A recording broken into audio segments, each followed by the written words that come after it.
Joining us now is the governor of Florida, Rick Scott. Governor, you've heard a lot of mudslinging from both sides in this campaign. Any of it make you cringe? Well, I think they ought to go talk about what's important in Florida. What's important in Florida is we need jobs. Our unemployment rate has dropped from 12 to 9.9, 2.1% drop, second biggest in the country.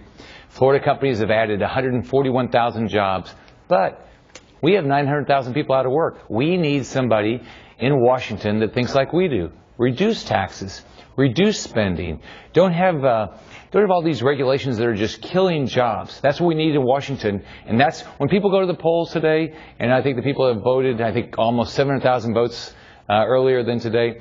They talked about jobs. I mean, how do you get people to work? That's what people in Florida care about. Well, let me paraphrase President Obama. He has cited some of those figures that you just said, hey, our unemployment rate is declining slowly. We were in a deeper hole than I ever thought when I took office, and that's why I need 4 more years. What do you say to that? Well, here's what I think.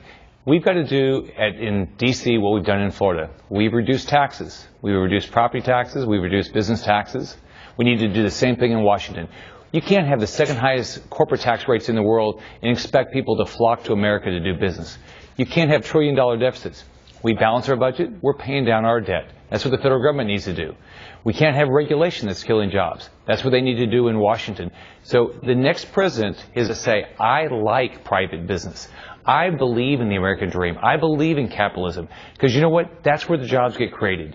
So the next president's got to do that. I want a partner in Washington to do what I've done in Florida, to drive down unemployment, to drive up employment. It has been said that Florida is sort of a microcosm of America. I lived in your state in Miami for about a decade and a half, and I know that Miami voters are very different from folks on the west side of the state or the I-4 corridor or the Panhandle. What do you say about what Florida is looking for this time around in a president? Well, you're right. This is a big state. We're soon to become the third biggest state. It's clearly the swing state, the biggest swing state in the country, and it's a microcosm of the country. It's a absolute melting pot. We've got this is a great place to live. 250,000 people moved back here in about a 15-month period ending last June. So you're right. This is an important state. This is a state it reflects our country. It's the most important primary to win. It's going to decide the presidency in November. So whoever wins here, there's going to have a big leg up. If not, they'll be guaranteed the winner. But do you worry that they will be badly damaged by the attacks? I mean, Mitt Romney and Newt Gingrich, those two seem to be the front runners, and they are going at each other tooth and nail in your state. You know, I think what they ought to be talking about is the biggest issue we have, and that's think about it. You think about when you go to the polls, you say, what's good for my family? I want my children to get an education. I want to be able to get a job. And don't let government raise the cost of living. That's what they care about. So when people go to the polls, they're going to vote for somebody, not against somebody. So they're going to vote for somebody that's going to help their family. And I think the biggest issue that they're going to think about I voted this morning. When you walk in there and vote, you're going to say, who is going to help my family get a job? You voted this morning, but you didn't say who you're voting for. Why not? Why not make an endorsement?